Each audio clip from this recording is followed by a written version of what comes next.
Hello, my lovely Pisces. I saw two things. Well, no, I saw one thing and I heard another.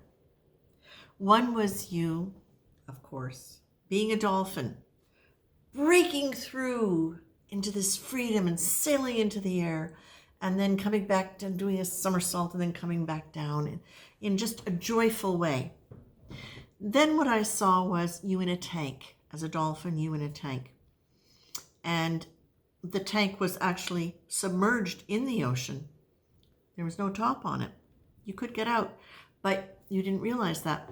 All you were identifying with was the glass of the aquarium, of the tank. And I'll address the other thing in a moment, but what I was feeling with that as I was seeing that was that you have far more freedom, and it's not just freedom, because when I look at the image, the water in the tank, and even the water surrounding the tank, is dark. There's not a lot of light coming into it. But as soon as you swim out of that tank, you see the light at the surface and you head for it. And then you're in the open air and the sky, and that's where the joy is. So I feel what's happening now for you, my dears, is that for some of you, there may be the tendency, or there may have been the tendency, to be focusing so much on the things that have limited you or held you back that you stopped realizing that you have access to the freedom and the light and the movement that you would so desire.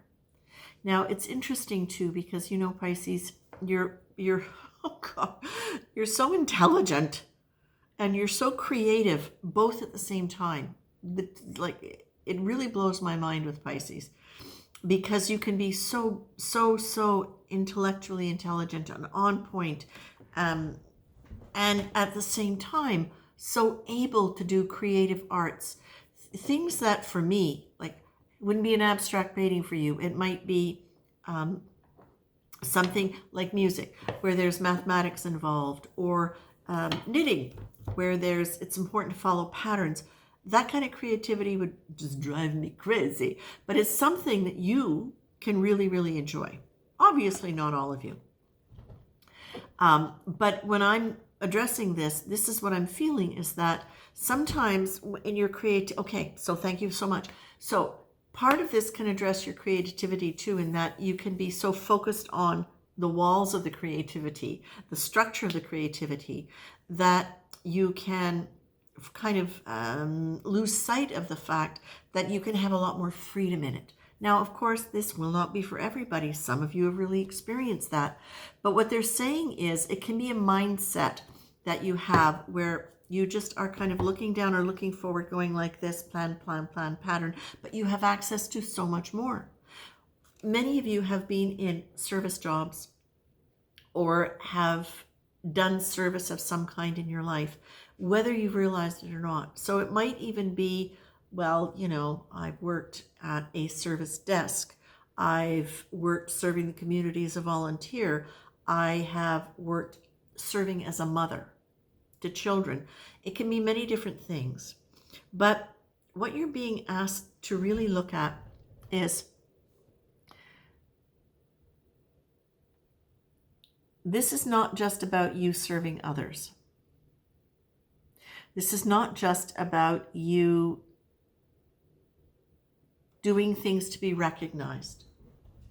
This is about you starting to really understand the nature of service as an essential component of all humanity, that we are all here to serve, and that in many ways, there are many ways to serve without it being actually something that is defined as a service position. So, for example, is a musician serving humanity? Absolutely. Absolutely. Any artist serving humanity? Absolutely. If you're making mittens for the homeless, you are serving, but you're using your creativity to serve, but in a different way. And there are so many different ways to do this. But what you're being told here is that as you're coming out of the tank, as you're allowing yourself to come out of whatever those limitations you focused on,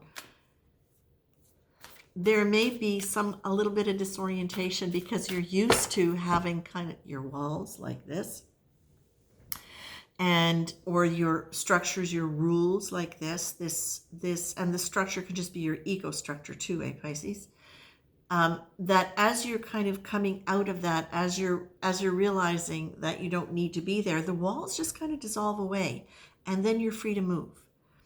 But the fact that there may be a big ocean around you can be disorienting. So for those of you who are making changes right now, that where it's taking you out of whatever kind of structure you were in, if you're feeling a little bit discombobulated by it, if you're feeling like there's just too much going on right now, keep your eye on the prize. What does that mean?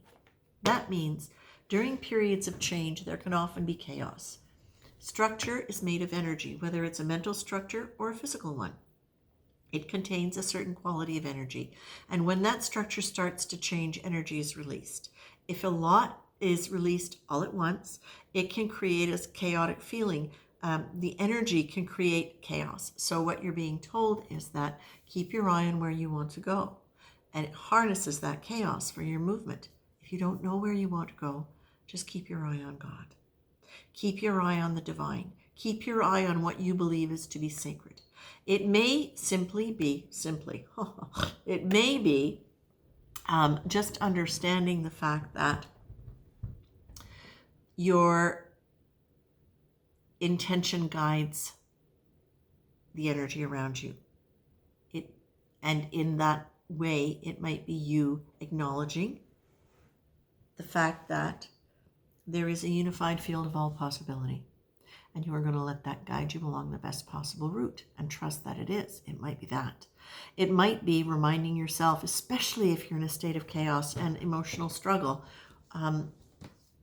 or mental struggle, or physical. Take God with you. Remember every day. Remember the sacredness of your being. Remember the sacredness of service. Remember the sacredness of humanity serving itself and each other. Remember that connection and that beauty that's connected with that. And that divine is in all things. And that is going to guide you on your way and harness your energy. Okay? You also got the love card. That's coming up a lot for people. But now, as a final card, you've also got faith. So whatever you're going through, my lovely Pisces, faith is a process, a creative evolution. Faith is linked to the internal experience of spirituality rather than the external experience of religion. Faith develops as we move inwards into deepening self-awareness and the understanding of our own spirit. Well, that's a pretty great place. That's a pretty great energy to let all of that stuff that's being released take you inward into self-understanding and into the freedom. That's the thing. When we move inward to greater self-awareness, we move into freedom. That's where we find our freedom. Pisces, I'm going to leave you with that, my dears, and I'm wishing you all the best.